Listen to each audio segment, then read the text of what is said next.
নমো তাচ্ছা ভগবতো অরহতো সম্মা সম্বুদ্ধাচ্ছ। জগৎপূজ্য মহাকারণিক তথাগত সম্যক সম্বুদ্ধ শ্রীচরণে কৃতজ্ঞ প্রণাম নিবেদন করে পুণ্যপারমিতে অংশগ্রহণকারী সকল উপাসক উপাসিকাগণের নিরোগ দীর্ঘায়ু সুখী জীবন তথা জ্ঞান বিমণ্ডিত জীবন কামনায় শুরু করতে চলেছে আজকের অভিধর্ম চর্চা ক্লাস।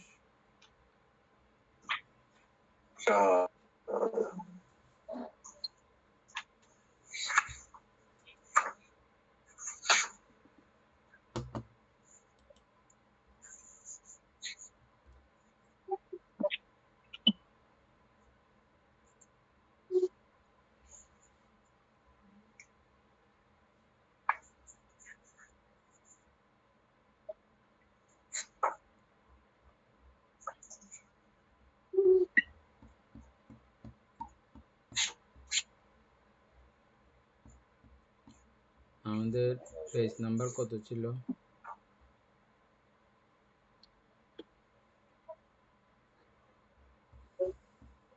আমরা চারি অরূপ ধ্যানের আকাশ অনন্তয়ন নিয়ে ওই দিন আলোচনা করি। আকাশ অনন্তায়তন শেষ হয়েছিল? হ্যাঁ বান্তে ওটা আলোচনা করলাম শেষ করলাম।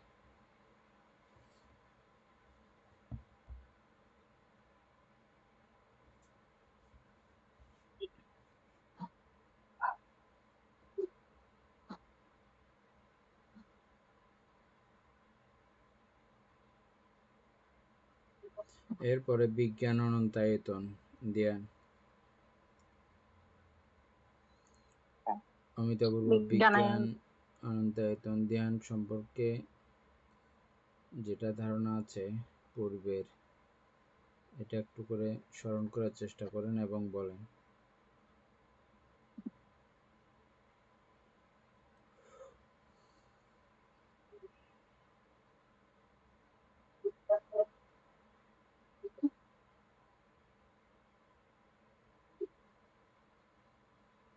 আমি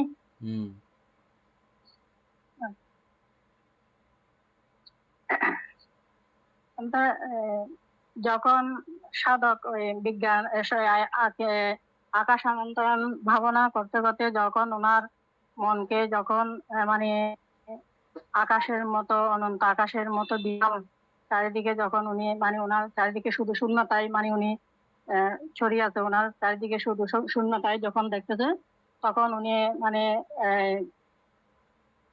তখন ওনার যে বিজ্ঞান বিজ্ঞান বিজ্ঞান ওনার নিজের অস্তিত্ব শরীর মানে চিত্তের অস্তিত্ব বা বিজ্ঞানের অস্তিত্ব নিয়ে উনি মানে ওখানে ভাবনা করার জন্য মানে উনি মানে তখন তিনি জানেন কিন্তু বিজ্ঞানও অনন্ত, এই আকাশের মতো বিজ্ঞানও অনন্ত। ওই যে আকাশকে আলম্বন হিসাবে মানে আলম্বন হিসাবে যখন ধ্যান করতে করতে নিজের চিত্তকে যখন ভাবিত বহিলিখিত করে ফেলছে তখন ওনার ওই চিত্তের অস্তিত্বকে খোঁজার জন্য উনি চেষ্টা করতেছেন। তখন তিনি বুঝেন এখানে চিত্ত তো অনন্ত, চিত্তেরও কোনো মানে চিত্তের উৎপত্তি আছে এবং সাথে সাথে বিলুপ্তিও হয়ে যাচ্ছে। তো এই অনন্ত আকাশকে মানে আলম্বন করতে গিয়ে চিত্তকে অনন্ত বলে মানে জানতে এইটাকে বিজ্ঞানায়তন বলা হয়। এতটুকু পর্যন্ত পারি।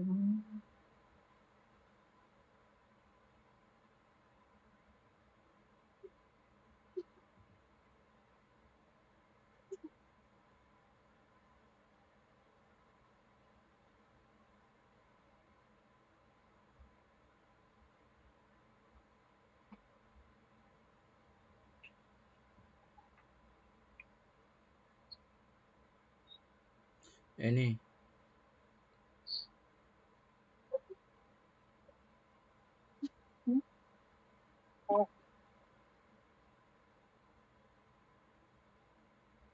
আগে যেটা ধারণা আছে এটা একটু আলোচনা করো।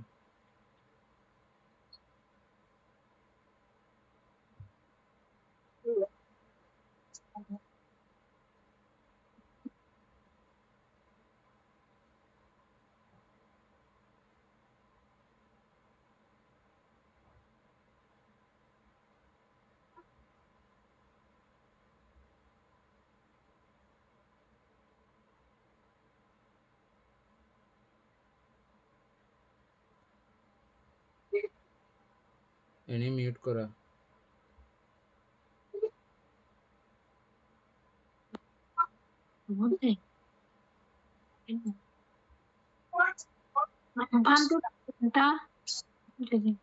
বিজ্ঞান অনন্তায়তন ধ্যান।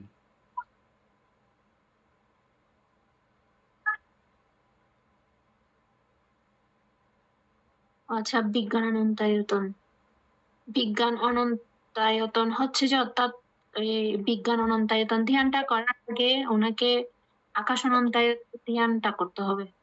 এবং আকাশ অনন্তায়তন ধ্যানটা করার পরে যখন উনি ধ্যানের মানে যে আকাশ একটা শূন্যতা উপলব্ধি করতে পারেন, এরপরে উনি ওই বিজ্ঞান অনন্তায়তন ধ্যানটা করেন। এবং এটা উনি বিজ্ঞানটা হচ্ছে যে অর্থাৎ আমরা মূলত সেটা হচ্ছে যে একটা চেতনা। প্রথমে আকাশ দিয়ে যেটা করেন, অর্থাৎ সাধক যখন মানে একটা আকাশের দিক থেকে যখন উনি মানে ওনার চিন্তাটা মানে সরিয়ে নেন, তখন তিনি ভাবেন যে অর্থাৎ বিজ্ঞান দিয়ে যখন উনি ওনার চেতনা মানে আকাশটাকে যখন ইয়া করেন, এই মানে অসীম আকাশ, এবং ওইটা যখন চিন্তা করে তখন ওনার মাথায় চলে আসে যে না, আকাশের চাইতেও হচ্ছে যে বিশাল হচ্ছে যে আমার চেতনা, অর্থাৎ আমার মন আকাশের থেকে এটা। তো তিনি তখন মানে মানে আকাশের তখন বুঝতে পারে যে না, আকাশের একটা পরিসীমা থাকলেও কিন্তু চেতনার কোনো পরিসীমা নাই বা মনের কোনো পরিসীমা, এটা হচ্ছে যে অনন্ত। তো তখন উনি ওনার মনোযোগটা মানে আকাশ থেকে সরিয়ে বিজ্ঞানের দিকে দেন এবং ওই জায়গায় ওনার চিত্তকে, এটা হচ্ছে যে দ্বিতীয়।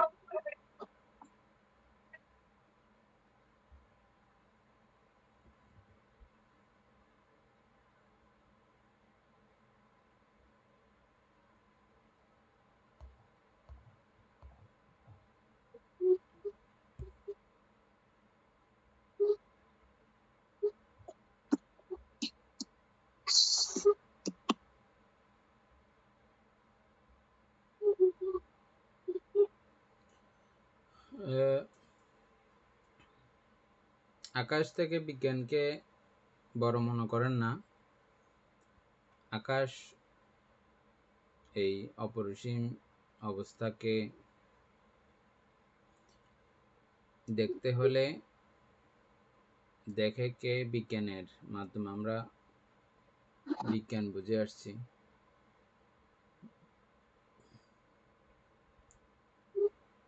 তাহলে এই অসীম জিনিসকে দেখার সাধ্য, বুঝার সাধ্য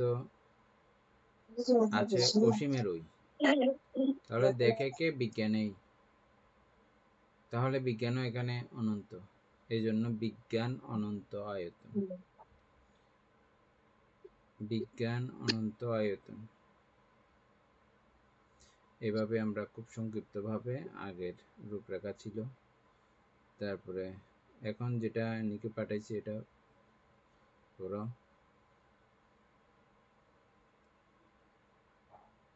আর গ্রুপে দিলে সবাই পড়বে, গ্রুপে দাও।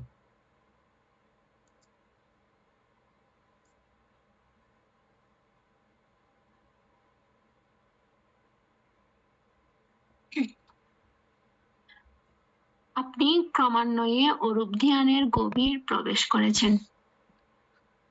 অভিধর্মের মনস্তাত্ত্বিক চোখে এই অনন্তায়তন ধ্যানটি কিভাবে কাজ করে এবং কেন একে অরূপ ধ্যানের একটি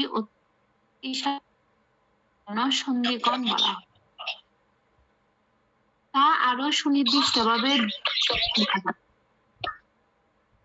অভিধর্মের আলোকে বিজ্ঞান অনন্তায়তন ধ্যানের মূল মনস্তত্ত্ব, অভিধর্ম পিটকের ধর্মসঙ্গিনী ও বিভঙ্গ গ্রন্থের চিত্তের যে রূপান্তর দেখা হয়েছে, সে অনুযায়ী বিজ্ঞান অনন্তায়তন ধ্যানের মূল বিষয়গুলো নিচে 3টি প্রধান স্তম্ভের মাধ্যমে আলোচনা করা হলো। আলম্বন পরিবর্তন। আকাশ থেকে বিজ্ঞানের অরূপ ধ্যানের প্রথম স্তর আকাশ অনন্ত আয়তন।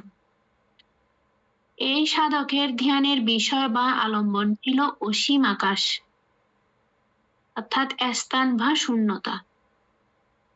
বিজ্ঞান অনন্তায়তনে এসে সাধক একটি চরম মনস্তাত্ত্বিক সত্য উপলব্ধি করেন। এই যে অসীম আকাশকে আমি দেখছি, সেই আকাশ কিন্তু মনের বাইরে স্বাধীনভাবে ভাসছে না। আমার নিজের ভেতরের যে চেতনা বা মন, সেটাই এই অসীম আকাশকে ধারণ করে আছে। এই অনুভূতির পর সাধক আকাশের দিক থেকে মনোযোগ সম্পূর্ণ সরিয়ে নেন। তিনি বুঝতে পারেন যে এই মন অসীম আকাশকে মাপতে পারে।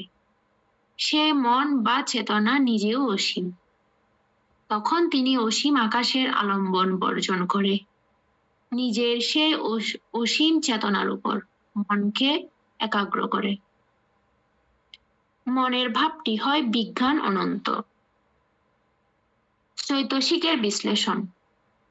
পরম শান্ত অবস্থায় অভিধর্মের অন্যতম প্রধান কাজ হলো চিত্তের ভেতরের উপাদান বা চৈতসিক বিশ্লেষণ করা। বিজ্ঞান অনন্তায়তন। চিত্তে মূলত দুইটি মাত্র ধ্যান অঙ্গ বা চৈতসিক সক্রিয় থাকে।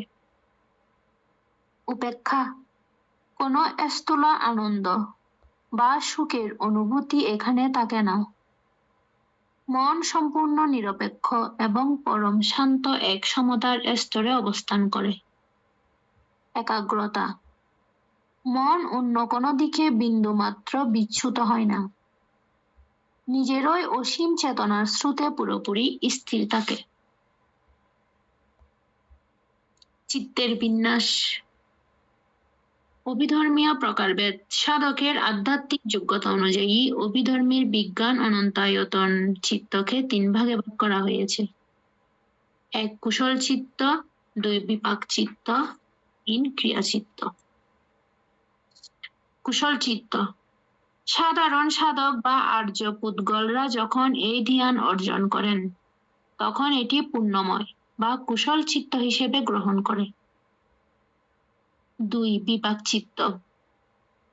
এই ধ্যানে পরম পারদর্শী হয়ে মৃত্যুর পর সাধক যখন অরূপ ব্রহ্মলোকে দ্বিতীয় স্তরে বিজ্ঞান অনন্তায়তন ভূমি দীর্ঘকালের জন্য দেবতায় পরিণত হন, তখন এটি বিপাক বা ফলচিত্ত হিসেবে প্রকাশ পায়।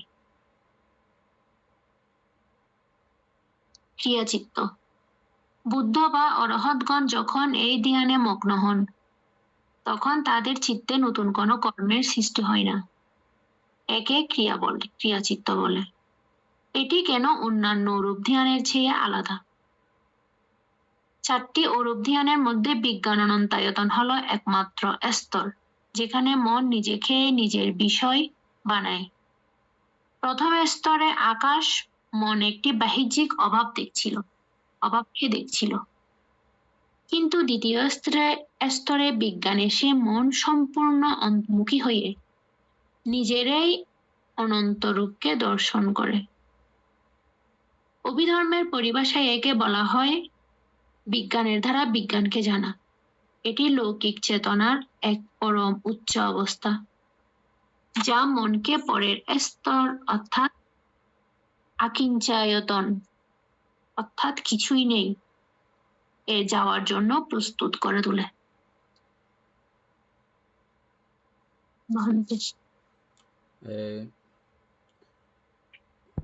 উপাসক দীপেন বাবু, এটা বুঝছেন নাকি এক লাইন করে আলোচনা করে যাবেন?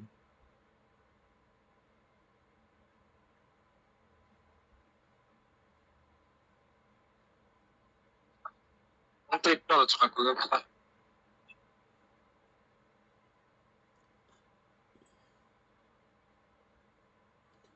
এনে এক লাইন করে আলোচনা করে যাবে।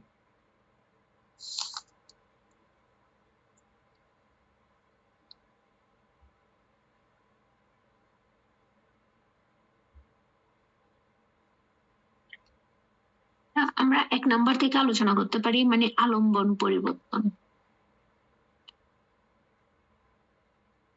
এখান থেকে তো বানতে করলে হবে, এটা তো জাস্ট এমনি একটা ইয়া দিয়েছে ভূমিকার মতো। আকাশ থেকে বিজ্ঞানের অরূপ ধ্যানের প্রথম স্তর আকাশ অনন্তায়ন। আসলে ওটা না, ওই ভূমিকার মধ্যেও কিছু বিষয় রয়েছে, এটা বুঝতে পারার জন্য, নাইলে অবশ্য বোঝা হবার ব্যাপার নাই। এখন কি প্রথম থেকে করব? হ্যাঁ,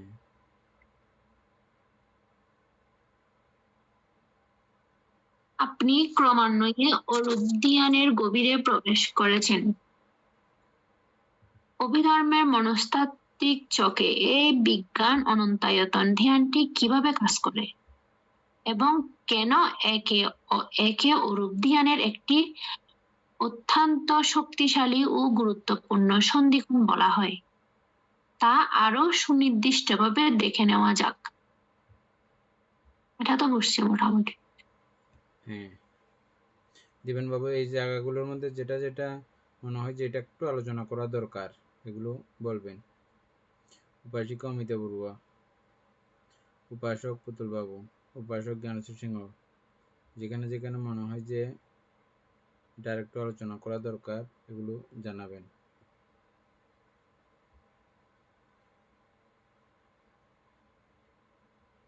হ্যাঁ, তারপরে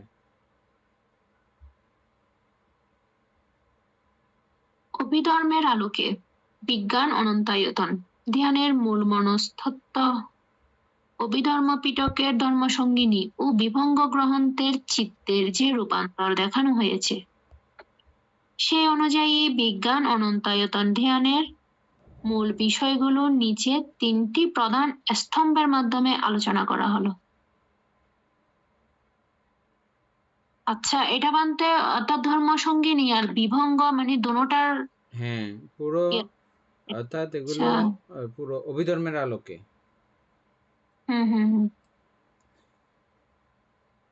অভিধর্মের মধ্যে যেভাবে ব্যাখ্যিত হয়েছে সূক্ষ্মানুসূক্ষ্মভাবে,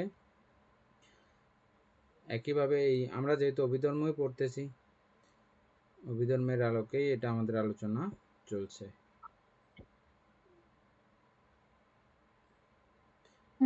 এক নম্বর, আলম্বন পরিবর্তন।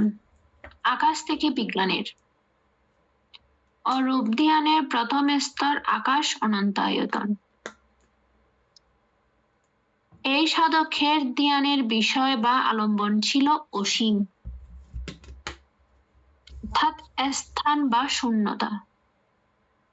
এটা বিজ্ঞান এটা আলোচনা করতে হবে। হ্যাঁ, এটা মানে পূর্বেরটা ঠিক আছে কিনা সবাই বুঝতে পারবে। আমি যে আগে আকাশ অনন্তায়তন পড়ছিলাম বুঝছিলাম, ওটা ঠিক আছে কিনা, ওটা ঠিক না থাকলেও ওটা যদি মাথায় না আসে, এই পরেরটা মাথায় আসার কোনো ব্যাপার নেই।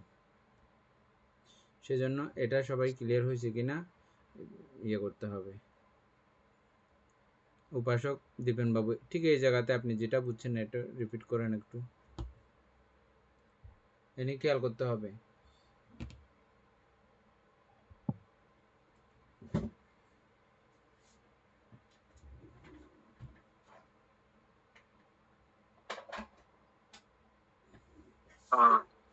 অর্থাৎ এখানে প্রথমে মানে একেবারে ইয়াতে আসতে পারবে না, কি বলে বিজ্ঞান অনন্তায়তন ভাবনার মধ্যে প্রথমে আসতে পারবে না। প্রথমে রূপচর্যা সবগুলো শেষ করে তারপর আগে আসবে আকাশ অনন্তায়তন, তারপর হচ্ছে গিয়ে ইয়াতে বিজ্ঞান অনন্তায়তনে।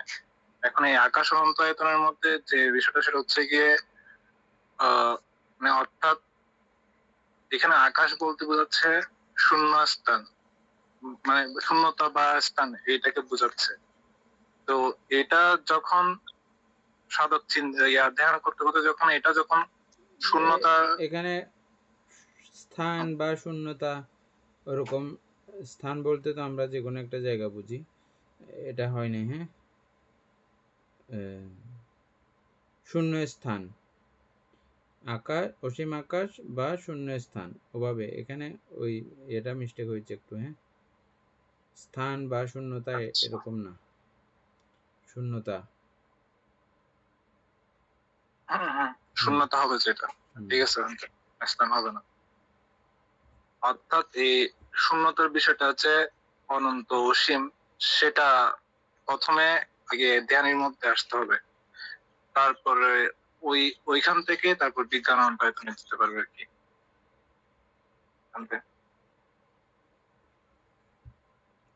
অনন্তায়তনে এসে সাধক একটি চরম মনস্তাত্ত্বিক সত্য উপলব্ধি করেন, এই যে অসীম আকাশকে আমি দেখছি,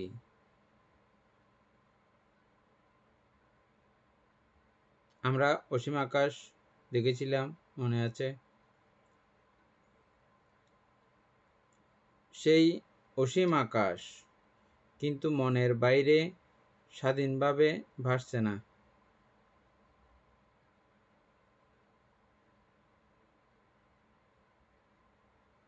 আমার নিজের ভেতরের যে চেতনা বা মন, বিজ্ঞানও বলি, যেটা আমরা আলোচনা, বিজ্ঞান অনন্তায়তন, এই বিজ্ঞান, চেতনা বা মন, ব্যাকেটে বিজ্ঞান দেওয়া হয়েছে। হ্যাঁ, আমরা যেমন তিনটাই বলি মন, চেতনা, বিজ্ঞান, একই কথা, ওই জন্য এই বিজ্ঞান। মন অনন্তায়তন এভাবেও বললেও অসুবিধা নাই, চেতনা অনন্তায়তন এভাবে বললেও অসুবিধা নাই, সবটাই বলা যাবে। তবে এটার নাম হচ্ছে যে বিজ্ঞান অনন্তায়তন। সেটাই এই অসীম আকাশকে ধারণ করে আছে। আমি যেই অসীমটা বলতেছি ওই অসীমটাই ধারণ করে আছে কে? এই মন বা বিজ্ঞান। এটা বলা হচ্ছে আপনি এমনি এমনি ভাসছেন, এটা আমার মনে ধারণ করা এখন। হ্যাঁ, এটাই। ইনি এদূর পর্যন্ত ক্লিয়ার আছে না?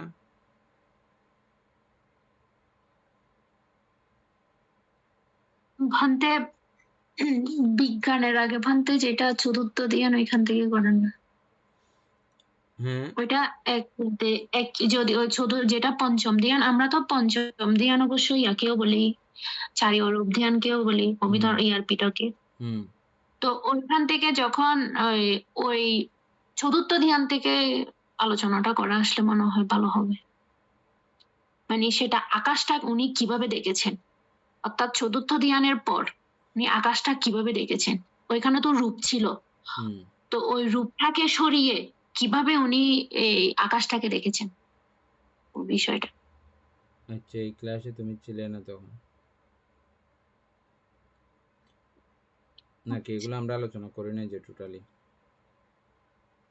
উপাসক দীপেন বাবু, আমরা পঞ্চম ধ্যান অতিক্রম করে কিভাবে চতুর্থ ধ্যানে আকাশ অনন্তায়তন ধ্যানে প্রবেশ করে, এটা আপনার জানা আছে কি? এখন মানে আগে ক্লাসে কিন্তু এটা আলোচনা হয়েছিল, তো ওই আকাশ অনন্তায়তন ভাব ধ্যানের যেটা আছে, হ্যাঁ, মেসেজ এটা এই গ্রুপে দিয়েছিলেন। আকাশ অনন্তায়তন যে আমরা প্রবেশ করেছিলাম, ওইখানে এই কথাটা উল্লেখ আছে, আপনার কি সেটা মনে আছে বা আলোচনা করতে পারবে? মনে নেই। মেসেজটা আছে? হ্যাঁ, মেসেজটা আছে। হ্যাঁ, ওটা পড়েন তাহলে আর একটু। আকাশ অনন্তায়তন ভাবনার ধাপে ধাপে প্রক্রিয়া। এই ভাবনার মূল কৌশলটি হলো রূপ বা বস্তুর প্রতি মনোযোগ পরিহার করে শূন্য স্থানের উপর মনকে একাগ্র করা। প্রক্রিয়াটি নিচে দেওয়া হলো। রূপ সংজ্ঞার অতিক্রম, প্রতীক সংজ্ঞা নিরোধ। ধ্যানে চতুর্থ রূপ ধ্যানে যে বস্তুকে, যেমন কশিন বা কোনো আলো কেন্দ্র করে ধ্যান করছিলেন, সেই রূপের ধারণা মন থেকে সরিয়ে নেন। বস্তুগত পৃথিবীর সমস্ত রং, আকার, শব্দ বা সীমানার চিন্তা তিনি সচেতনভাবে বর্জন করেন। অনন্ত আকাশের প্রতি মনোযোগ। রূপ বা বস্তুটি সরে যাওয়ার পর যে অসীম শূন্যতা বা স্থান অবশিষ্ট থাকে, ধ্যানে তার উপর মনকে স্থির করেন।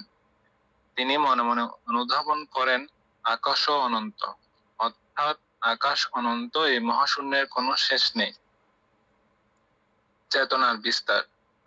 ধ্যানী নিজের মনকে সেই অসীম আকাশের সাথে একাত্ম করে দেন।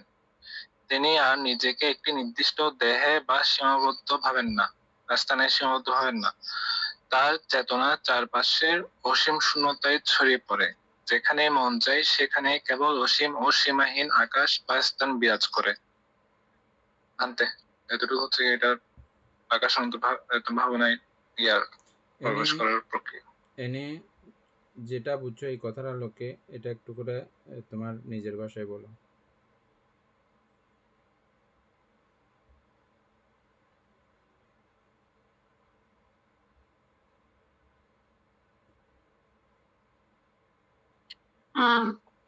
অর্থাৎ যে আকাশ অনন্তায়তন ধ্যানে যাওয়ার আগে সাধক যখন পঞ্চম ধ্যান যখন লাভ করেন তখন তিনি ওই জায়গায় উনি বুঝতে পারেন যে মানে ওইখানেও তো কিন্তু একটা রূপের প্রতি আসক্তি আছে, মানে রূপ আছে।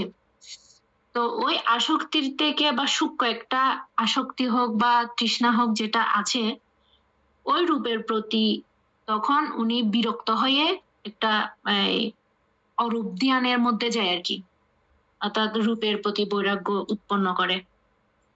এরপরে যখন ওই রূপটাকে যখন মানে ওই যেটা কোশিন দিয়ে যেটা বলেছে মানে আলো ইয়াটা ওইটা সরানোর পরে তখন ওই যে মানে ওইটা হচ্ছে সবগুলা হচ্ছে যে একটা মানসিক বা একটা চেতনার বিষয়। তো উনি যখন ওই কোশিনিয়াটা সরানোর পরে ওই রূপটাকে সরিয়ে ওইখানে একটা শূন্যতা দেখেন, সেটা হচ্ছে যে পুরোটাই হচ্ছে যে একটা মানে আমাদের এই কি বলতাম, অর্থাৎ একটা শূন্যতা দেখে মানে ওই জায়গা হচ্ছে যে একদম মানে শূন্য। সেটা কিন্তু আবার আমরা যদি এটা যদি চিন্তা করি যে সেটা আমরা এটা আর একটা বিষয় হচ্ছে যেটা কি আমরা যে আকাশ তো মানতে একটা জড়, তো ওইটা দিয়ে কি আমরা কি শূন্যতাটা কি চিন্তা করতে পারবো যেটা আমরা আকাশ দেখি ওইটা এই ক্ষেত্রে তো আকাশ অর্থাৎ এখানে আকাশ বলেছে আকাশ অনন্তায়তন, তো আমরা তো আকাশ হিসেবে জানি যে কি, অর্থাৎ আমরা যে আকাশটা দেখি আর কি জড় বস্তু যেটা, কিন্তু এই ক্ষেত্রে তো ওইটা চিন্তা করা যাবে না। এক্ষেত্রে তো চিন্তা করতে হবে যে এটা হচ্ছে যে একটা শূন্যতা। একটা ভুল হয়ে গেছে, আকাশকে জড় বস্তু বলা যাবে না, আকাশকে জড় বস্তু বলা যাবে না। অমিতা বড়ুয়া কেন বলেন তো?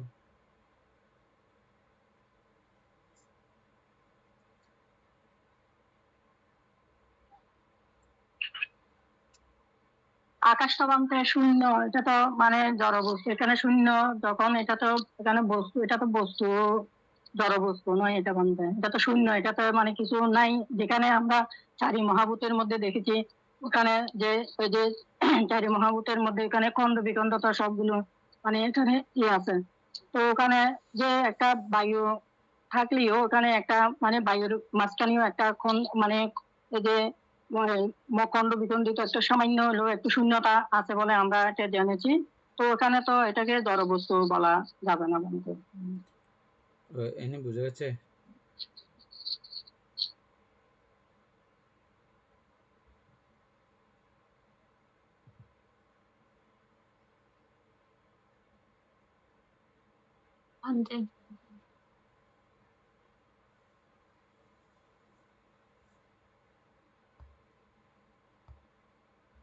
আচ্ছা, এটা ওই কারণটার মানে অংশ নাই আর কি এটা। হ্যাঁ, ওটা ঠিক বুঝতে পারলে ক্ষয়প্রাপ্ত হয় না। আকাশটা বোঝাটাই হচ্ছে যে জরুরি এখানে। আমি বস্তু বললে তো সেটা আর আকাশ হলো না। ভান্তে হ্যাঁ, এই ক্ষেত্রে মানে যেটা এখানে যেটা বলতেছে যে রূপীয় কোনো কিছুকে আমি এই ক্ষেত্রে আরম্ভ করতে পারবো না, এগুলোকে বাদ দিলে যেটা বাকি থাকবে সেটা হচ্ছে গিয়ে শূন্যতা বা আকাশ। তাহলে সে বুঝবো আমরা সে মানে কোনটা আকাশ, যেহেতু এটা আমরা কেউ জানি না বা এটা কখনো উপলব্ধি করিনি শূন্যতা বা আকাশকে, আমরা সবসময় তার চিন্তা করি সবকিছুই রূপীয় বিষয়বস্তু নিয়ে চিন্তা করতেছি। তাহলে এই ক্ষেত্রে শূন্যতা বা আকাশ এটা মানে কিভাবে বুঝবো? কারণ এখানে যেটা বলতেছে এখানেও কিন্তু স্পষ্ট করে আমার মনে হয় না বলছে কোথাও যে এটাই আকাশ, শুধু বলছে রূপীয় বস্তু বের করে। আকাশকে বুঝতে হলে রূপকে অ্যাবাউট করতে হবে, এটা আমাদেরকে পূর্বেই বলা আছে বা বিভিন্ন গ্রন্থের মধ্যে। এই যেমন আকাশ অনন্তায়তন আমরা ইয়ের মধ্যে পড়ছিলাম, মনে আছে আপনার নিশ্চয়ই। একেবারে ব্রহ্মজাল সূত্র যখন পড়ছিলাম, ওই ধ্যান স্তরের কথা, ধ্যান ভূমিগুলোর কথা যখন আমরা পড়ছিলাম, ওখানে বলা আছে ঠিক এই পর্যন্ত এই পর্যায়ে চিত্ত উন্নত না করলে এটা বোঝা সম্ভব না।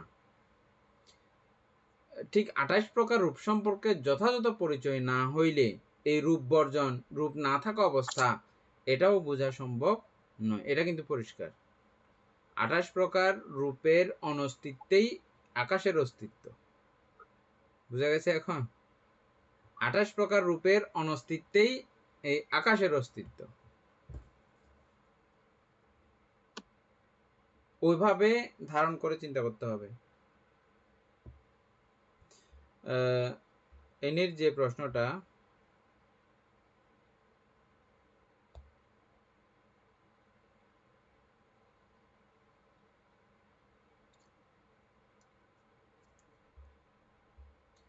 আমি পরবর্তীতে আবার যেটা পাঠিয়েছি এটা দেখো।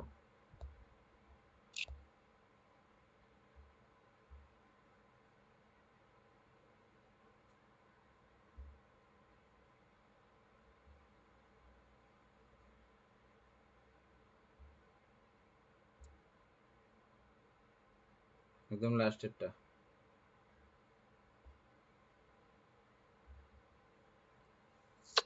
এটা আমরা ইয়া থেকে আবার ফিরে যাচ্ছি যে এই আমরা বিজ্ঞান অনন্তায়তনে ছিলাম, এটা কিন্তু কমপ্লিট হয় নাই। এর কারণে এখানে আবার ফেরত যাচ্ছি যে রূপবচর থেকে অরূপবচরে প্রবেশের প্রক্রিয়া, কেন সে সেখানে যেতে পারে, কেন সে চিত্তকে অরূপ বানাইতে পারে, কিভাবে পারে। ঠিক আছে, আমি আগেই বলেছি যারা এই বইয়ের সঙ্গে চিত্তকে অগ্রসর করতে পারবেন ক্রমে ক্রমে, একটা হচ্ছে যে চিত্তের অগ্রসর এটা এরকম, আপনাকে কেউ ঢাকার যাওয়ার সমস্ত পথ রাস্তা সব কিছু বলল এবং রাস্তা দিয়ে কোথায় যেতে কি দেখবেন, কোথায় গাড়ি কতক্ষণ দাঁড়ায় না দাঁড়ায়, রাস্তার পুরো বর্ণনা দিল। ওই বর্ণনা শুনে যে উপলব্ধি, যে যে অবস্থা, ওরকম কিছু হালকা আভাস, বা আপনি যেহেতু ঢাকার মতো আরও অন্যান্য জায়গায় গমন করারও অভিজ্ঞতা আছে, সেই আলোকে আপনি ওটা সম্পর্কে কিছু কিছু যেমন ধারণা পেতে পারেন, ও এখানে যাইলে এরকম এরকম লাগতে পারে, তথাপিও সরাসরি ঢাকা যাবার মতো উপলব্ধি না। আপনি যখন সরাসরি যাবেন তখনকার উপলব্ধি আলাদা, এটা আপনি প্রত্যক্ষ করে যাচ্ছেন, তখন যাচ্ছেন। ঠিক এটাও আমরা জাস্ট এর আগের প্রক্রিয়াগুলো মনে রাখলে এখনের বলা প্রক্রিয়াগুলো আগের প্রক্রিয়াগুলোর সঙ্গে সঙ্গে ওই মাপের চিত্তকে উন্নত করে নিতে হয়। আচ্ছা, এখানে কি আমরা চিত্তের উন্নতি কথা বলতেছি, চিত্তকে আমাদের সত্যিই কি উন্নতি হয়?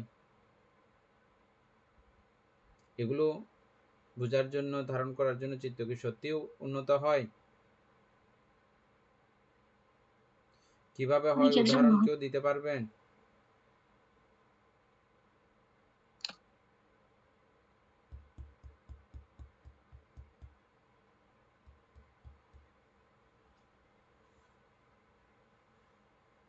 আমাদের বিদ্যা উৎপন্ন হওয়া মানে তো চিত্ত উন্নত হওয়া। সেটা যদি আমাদের পৃথক জনের ক্ষেত্রে বলি, সেটা হচ্ছে যে যতক্ষণ পর্যন্ত আমরা ওইটা নিয়ে চিন্তা করব বা অন্য কোনো লোভ বা আসক্তি আসতে দিব না, ততক্ষণ পর্যন্ত আমাদের চিত্ত এই ক্ষেত্রে উন্নতি হবে। যখন আমরা আবার ওই স্থান থেকে যখন চিত্তকে সরাই ফেলবো, তখন আর সেটা তো উন্নতি হবে না। বলতে বলেন উপাসক। বলতে অর্থাৎ স্মৃতি বলতে এরকম, আমরা তো আগে তো এগুলো অজ্ঞ ছিলাম, অজানা ছিল আমাদের। এখন আলোচনা মধ্যে আমরা জানলাম, আমাদের বিদ্যা বাড়লো, তাহলে তুলনা বলতে এটা হ্যাঁ হ্যাঁ, এটাই আমাদের যে একেবারে ওই পর্যন্ত গেছে ঠিক এটা না। জানতে আবার আরেক দৃষ্টিকোণ থেকে এটা কিন্তু বইয়ের দৃষ্টিকোণ থেকে বা আমাকে কেউ বলতেছে ওই দৃষ্টিকোণ থেকে, ওটা কিন্তু একটা দেখা, এক পর্যায়ের দেখা, কিন্তু এক পর্যায়ের দেখা যেটা আমাদের চিত্তকে পরিবর্তন করতে সহযোগিতা করে, আমাদের ওই পথে সত্যি সত্যিভাবে হাঁটতে সহযোগিতা করে। এবং চিত্তের একাগ্রতা সাধন হইলে এটা পড়তে পড়তেও আমাদের চারি মার্গ চারি ফল অধিগত হতে বেশি সময়ের ব্যাপার না। এগুলো পড়তে পড়তে আমাদের এই টেকনিকগুলো শেখা হচ্ছে, কিন্তু চিত্তের কলা কৌশল, চিত্তের নানা রকমের প্রক্রিয়া, এগুলো শেখা হচ্ছে।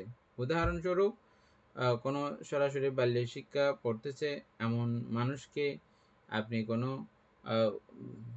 উচ্চ ক্লাসের বই দেন, ও যেমন পড়তে পারবে না মাঝখানের বইগুলো পড়ে না আসলে, ঠিক এখানেও আমরা ধারাবাহিকভাবে পুরো বিষয়টা না গেলে এটা যাওয়া সম্ভব না। সেই জন্যই এনির এই প্রশ্ন যে ওই জায়গাটা আরেকটু রিভাইজ দেওয়ার জন্য, কিভাবে রূপবচর থেকে অরূপবচরের এই প্রথম আকাশ অনন্তায়তনে কিভাবে প্রবেশ করা যায় ওই সম্পর্কে আমরা আবার একটু আলোচনা করব। হ্যাঁ, তারপরে আমাদের পুরো বিষয়টা আবার পরিষ্কার হবে। এনি এটা গ্রুপে পাঠাইতে পারো, ওটা আবার মাথায় রাখতে হবে, আমার যাই নাই, বিজ্ঞান অনন্তায়তন কিন্তু পার হই নাই। হ্যাঁ, এনি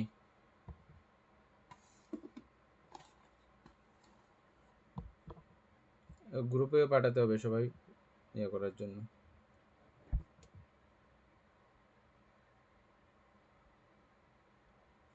উপাসক জ্ঞানজ্যোতি সিংহ খুবই সূক্ষ্ম, অত্যন্ত মনোযোগ দিলেই আমরা এটা বুঝতে পারবো, না হলে সম্ভব না। একটুও যদি 19 বিষয় বুঝবো না।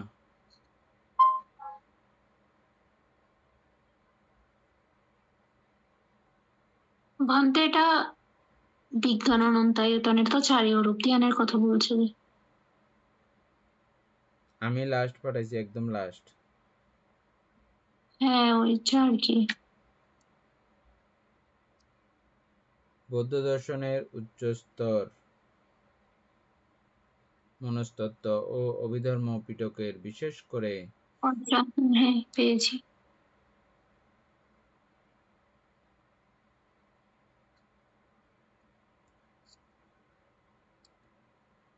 পড়তাম বানতে? হ্যাঁ, নাইলে তোমার প্রশ্ন যেটা আছে এটা তুমি বলার মাধ্যমে আবার সবারও এটা কনফিউশন ধরে গেছে না, প্রশ্নগুলো এরকমই।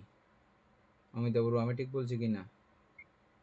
এখন আপনাদেরও জানার ইচ্ছে হয়ে গেছে অরূপ থেকে কিভাবে ওখানে যায়, যাওয়ার প্রক্রিয়াটা কিরকম।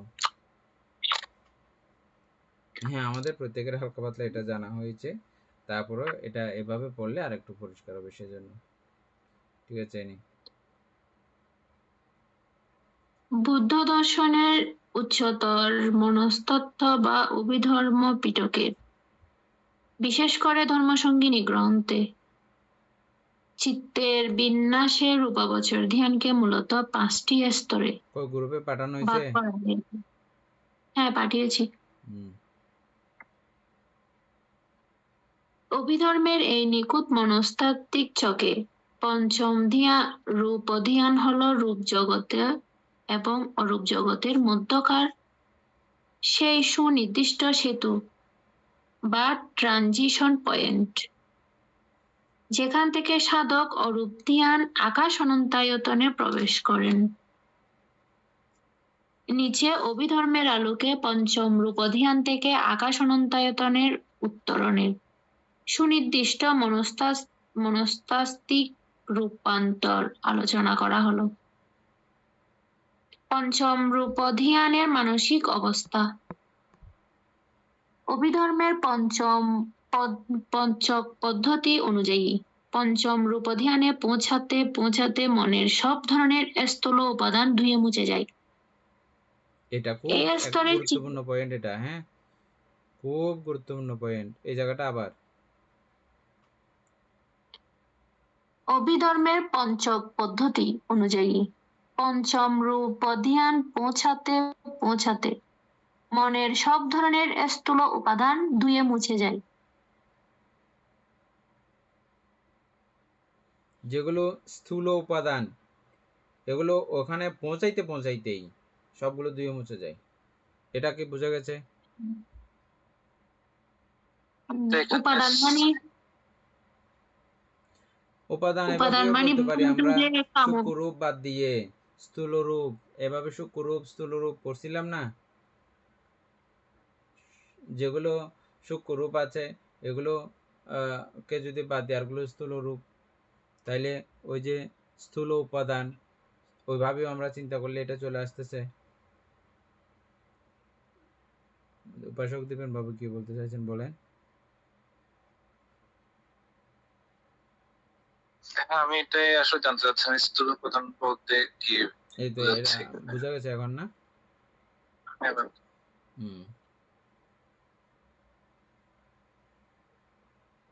ইনি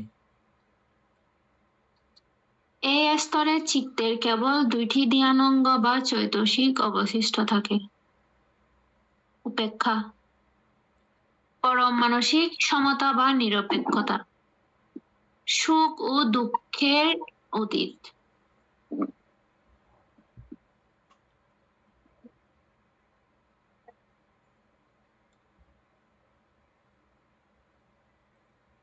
এই উপেক্ষাটাও সেখানে প্রযোজ্য। সেটা ছাড়াও আমাদের রূপীয় সমস্ত বিষয়ের প্রতি বা সমস্ত বিষয়ের প্রতি একটা উপেক্ষা, সমতা, এটা অনেক কিছু কিন্তু এখানে সন্নিবেশন আসবে এই উপেক্ষাতে। আমরা পঞ্চম ধ্যানের উপেক্ষা এই জায়গাতে আলোচনায় আরো পরিষ্কার হওয়ার কথা, আপনারা খুব ভালো করে খেয়াল করেন। এখানে শুধু সুখ দুঃখের উপেক্ষা এরকম একটা ব্যাপার দেওয়া হয়েছে, ঠিক আছে? সেটা ছাড়াও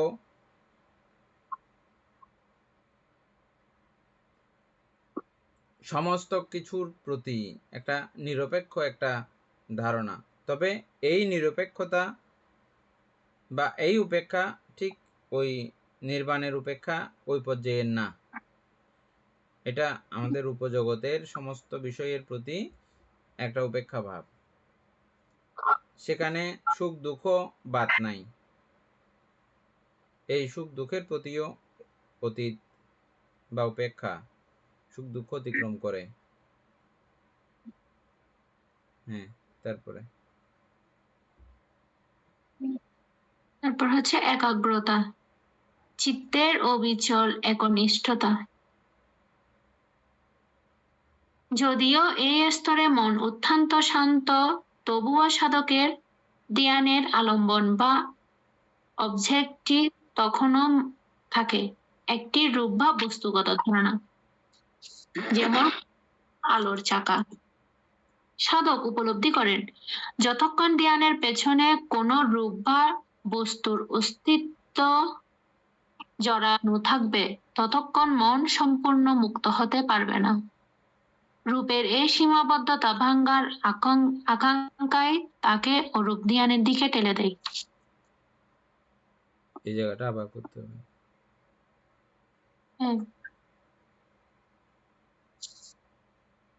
একাগ্রতা, চিত্ত অবিচল একনিষ্ঠতা।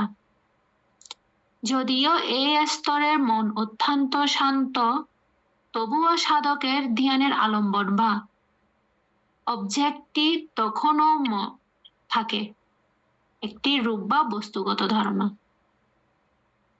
যেমন বা আলোর। বুঝে গেছে? এই জায়গাটা বুঝে গেছে কি? হ্যাঁ, বুঝতে পারছি। অর্থাৎ আমাদের রূপবৎ ধ্যান করতেছি কিন্তু এটা আমরা, হ্যাঁ, সেহেতু এখানে আমি যদিও বা উপেক্ষক, রূপবৎ ধ্যান করতেছি বলেই রূপের প্রতি উপেক্ষা ভাবটা আমার আছে যে এখানে, ঠিক আছে? ওটা না থাকলে আমার এটা দরকারও ছিল না বা এটা বলারও কথা আসতেছে না। সুতরাং আমার এই রূপীয় কোনো আলম্বনই আছে। যেমন উদাহরণস্বরূপ এখানে দুইটা বিষয় আনা হয়েছে, কশিন বা আলোক চাকা। সাধক উপলব্ধি এখান থেকে। সাধক উপলব্ধি করেন যতক্ষণ ধ্যানের পিছনে কোনো রূপ বা বস্তুর অস্তিত্ব জড়ানো থাকবে ততক্ষণ মন সম্পূর্ণ মুক্ত হতে পারবে না। এই রূপের মুক্ত বলতে এখানে কি বুঝতে হবে? মুক্ত বলতে ওই রূপের থেকে মুক্ত, এটা খুব গুরুত্বপূর্ণ পয়েন্ট। মানে রূপের থেকে মুক্ত হইলেই আকাশ অনন্তায়তন ধ্যান করা যায়, এটা একটু পয়েন্ট। হ্যাঁ দীপেন বাবু, এনি যেটা তোমার খুব জানার আকাঙ্ক্ষা, রূপের থেকে মুক্ত হইলেই আকাশ দেখতে পাওয়া যাবে, না হলে আকাশ দেখতে পাওয়া যাবে না। কেন? ওই যে আমি বলে দিলাম, এই আকাশে তো বাতাস আছে, বাতাসের মধ্যে বিভিন্ন প্রকারের রাসায়নিক পদার্থ বিদ্যমান, ঘোরাফেরা করতেছে। কিছু বাতাস আমরা নিলে আমাদের ভালো লাগে, আবার কিছু বাতাস নিলে আমাদের কাশি হয় বা নিঃশ্বাস বন্ধ হয়ে যায়, এরকম। তার মানে আমরা বুঝি যে এটা যদি এখানে অন্য কিছু থাকে তাহলে এটা আকাশ না। আকাশ মানে কিছু থাকতে পারবে না, এই জায়গাটা বুঝলে? হ্যাঁ এনে তারপরে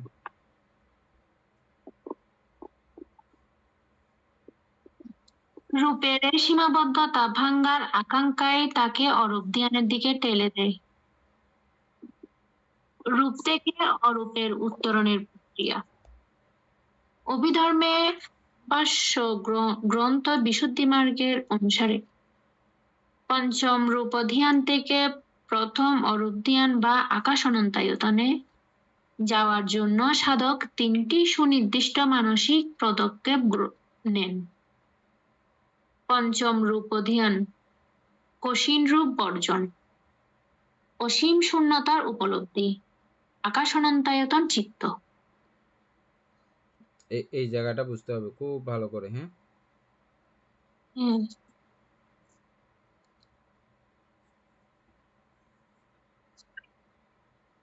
বুঝছো এটা? উপাসক জ্ঞানেশ্বর সিংহ বুঝতেছেন?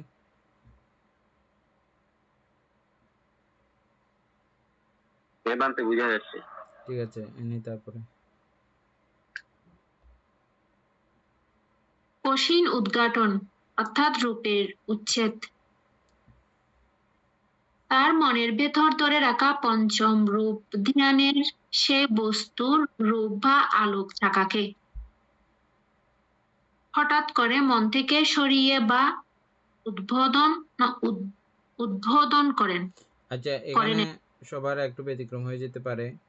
রূপ বা আলোক চাকা এটা কি বুঝছেন সবাই?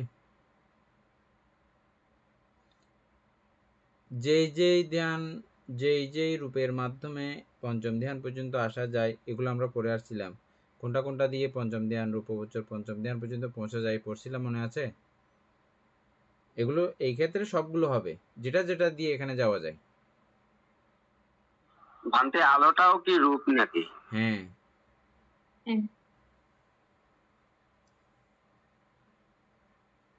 আলোর মধ্যে তো আমরা অনেক ধূলিকণা দেখতে পাই, সেটা হয়তো রূপ হতে পারে, কিন্তু আলোটা যে রূপ। ভান্তে আলোটার মধ্যে কি শূন্যতা নাই? হ্যাঁ শূন্যতা তো আছে, সব জায়গায় আছে। তো ভান্তে তাহলে আলোক বলতে এখানে ওই যে আমরা মোমবাতির আলো বা কোন একটা সূর্যের আলো আর কি।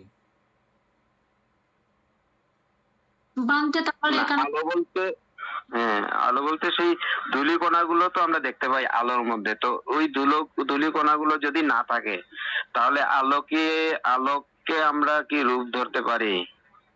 আমার তো মনে হয় আলোটা যেটা, সেটা যদি ধূলিকণা মুক্ত থাকে সেটা তো অরূপ অবস্থাতেই বোঝা যাচ্ছে মানতে। এই ক্ষেত্রে মনে হয় ভান্তে আলোটা বর্ণ হিসেবে না না, ধরতে হবে। আমরা দশক কোশ্চিনের মধ্যে দশক কোশ্চিনগুলো আবৃত্তি করেন, ওখানে বুঝে যাবেন ওই আলোকটা।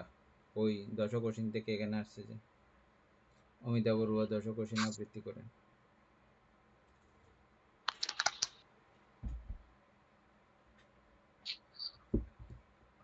দশকোষীন হচ্ছে যেমন পৃথিবী কৃষ্ণ, আপো কৃষ্ণ, তেজ কৃষ্ণ, বায়ু কৃষ্ণ, নীল কৃষ্ণ, পীত কৃষ্ণ, লোহিত কৃষ্ণ, অবধাত কৃষ্ণ, আকাশ কৃষ্ণ, আলোক কৃষ্ণ। ওই আলোকটা মনে হয় নাকি? হ্যাঁ, তারপরে আমরা আলোকটা কিভাবে দেখার করেছিলাম, দরজার জানালার অথবা বেড়ার ফাঁক দিয়ে যে আলো, অথবা মোমবাতির বা লাইটের যে আলো দেখার যে প্রক্রিয়া, ওইটা চোখে যাহা দেখা যায় সবগুলো রূপ হিসাবে আমরা পড়ছিলাম।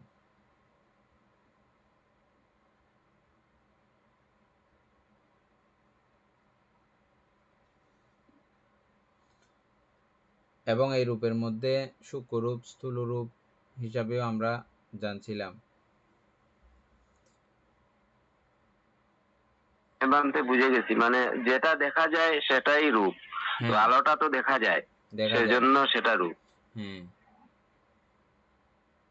তারপরে যেমন শব্দরূপ, শব্দরূপের বেলায় আমরা কিছু আলোচনা তখন পেয়েছিলাম, মনে আছে আপনাদের?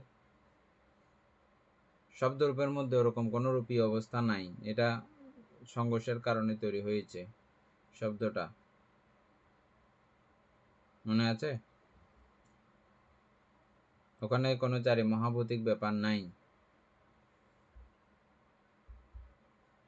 বিদ্যুতের বজ্রপাত হয় যে বাংলাদেশের বিদ্যুতের কর্ষণে।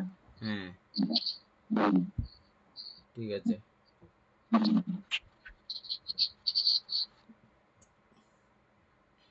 বান্তে যেখানে চারি মহাভূত নাই সেটা কেমনে রূপ হবে? আমরা তো সব রূপগুলো সব রূপে চারি মহাভূত আছে এরকম তো আমরা পড়ি নাই।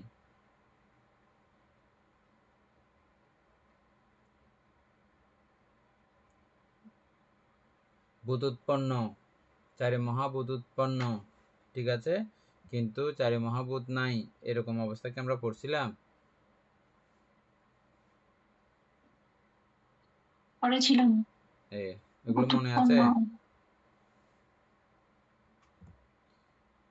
যদি মনে থাকে, না বুঝলেও এটা আজকে প্রশ্ন লিখে রাখতে হবে। হ্যাঁ, কালকে এটা আমরা আলোচনা করব, আজকে তো এটা আলোচনা করা শেষ হচ্ছে না। বান্তে অর্থাৎ মোমবাতি হচ্ছে যে আপনার মহাভূত আছে, মোমবাতি থেকে যে আলোটা জ্বালানোর পরে যে আলোটা পাই আমরা, আগুনেও অবশ্য আছে, আগুনেও চারি মহাভূত আছে, কিন্তু ওইখান থেকে যে আলোটা বের হয় ওটা হচ্ছে ভূত উৎপন্ন, ভূত উৎপন্ন রূপটা। এই তো ক্লিয়ার হয়েছে। অর্থাৎ আমরা মোমবাতির আলোর যে আয়তন, ওই আয়তন বরাবর, ওই জায়গা বরাবর ওখানে কিন্তু চারি মহাভূত বিদ্যমান, কিন্তু ওটা থেকে যেটা আলো আমরা একটা রুমের মধ্যে একটা মোমবাতি জ্বালাইলে মোমবাতির আলোটা এই বরাবর, কিন্তু আলোটা সারা ঘর ব্যাপী হয়েছে, এটা ভূত উৎপন্ন, তবে ওখানে চারি মহাভূত নাই। ওইভাবে ওই আগুন বরাবর কিন্তু আছে, আগুন বরাবর চারি মহাভূত আছে, আগুনের যে এরিয়া ওটাতে আছে।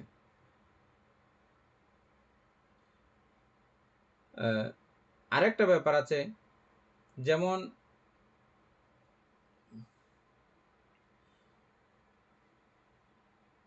আলোকিত হয়েছে এই জায়গাতে, তো এমনি চারি মহাভূত ওই পর্যায়ের নাই, ওই পর্যায়ের আগুনের পর্যায়ে, আগুনের মধ্যে চারি মহাভূত আছে। এমনি নর্মালি তো আমাদের যেটা পৃথিবীর আভ্যন্তরীণ জায়গা, অর্থাৎ যেটা আমাদের গ্রিন হাউসের আভ্যন্তরীণ জায়গা, ওটা তো চারি মহাভূত ছাড়া নাই, সর্ব জায়গার মধ্যে চারি মহাভূত আছে। আর আকাশও এদেরকে সংমিশ্রণ করে আছে, এদের সঙ্গে সংমিশ্রণ করে আছে। এবং আমরা যে রূপকলাপ বলতেছি অষ্ট বিষয়ের সমন্বয়ে বা চারি বিষয়ের সমন্বয়ে, সেখানে প্রত্যেকটা রন্ধে রন্ধেও কিন্তু আকাশের অস্তিত্ব আছে, এটা আমরা কিন্তু বুঝছিলাম। ওই দৃষ্টিকোণ থেকে ওখানে ওইভাবে আরেকভাবে আছে চারি মহাভূত। কিন্তু আমরা যেটা নিয়ে এখন আলোচনা করতে যাচ্ছি, আগুনের আলো, এটা ঠিক যে জায়গায় আগুন সে জায়গায় চারি মহাভূত, কিন্তু সেটা থেকে যেটা আলো যাচ্ছে ওখানে চারি মহাভূত নাই, ভূত উৎপন্ন বটে চারি মহাভূত নাই, ওরকম আর কি। আচ্ছা যাই হোক, এটা আমরা কালকে আরো বিস্তারিত জানতে পারবো, কোনো অসুবিধা নাই, প্রশ্নটা লিখে রাখলেই হবে। এটা কি আজকে শেষ করবে? আরো কত দূর আছে দেখো, বিজ্ঞানটা আমরা কালকে আলোচনা করব। আরো অনেক আছে বলতে, চিত্তের রূপান্তর আছে, চৈতসিকের অবস্থা আছে। তাহলে এটা আজকে থাক নাকি?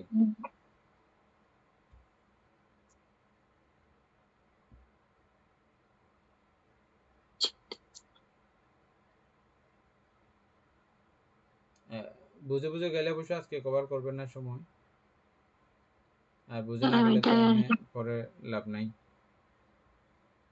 ঠিক আছে, আপনারা আজকে একটু এমনি পড়ে ফেলেন, এই দুটোটা পাঠানো হয়েছে গ্রুপে, দুটোটাই আপনারা দেখতেছেন, করেন, তারপর আমরা কালকে একটু একটু আলোচনা করে করে চলে যাবো। ঠিক আছে,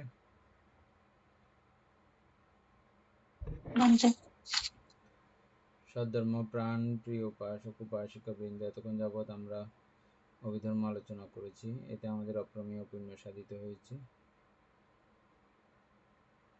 এই পুণ্যের কাছে আমরা প্রত্যেকে প্রার্থনা করব নির্বাণ লাভ অবধি অসৎ ব্যক্তি মূর্খ ব্যক্তি পাপ মৃত্যুর সংসর্গ লাভ না করে সদা সর্বদা জ্ঞানদোষী কল্যাণ মিত্রের সান্নিধ্যে সংসর্গ লাভ করতে সক্ষম হই, এবং অচিরেই যেন আমরা নির্বাণ প্রত্যক্ষ করতে পারি। এইরূপ সাধু সংকল্প পোষণ করে আজকের মতো ক্লাস এখানে সমাপ্ত করছি। সাধু সাধু সাধু প্রকাশা বন্দা আমি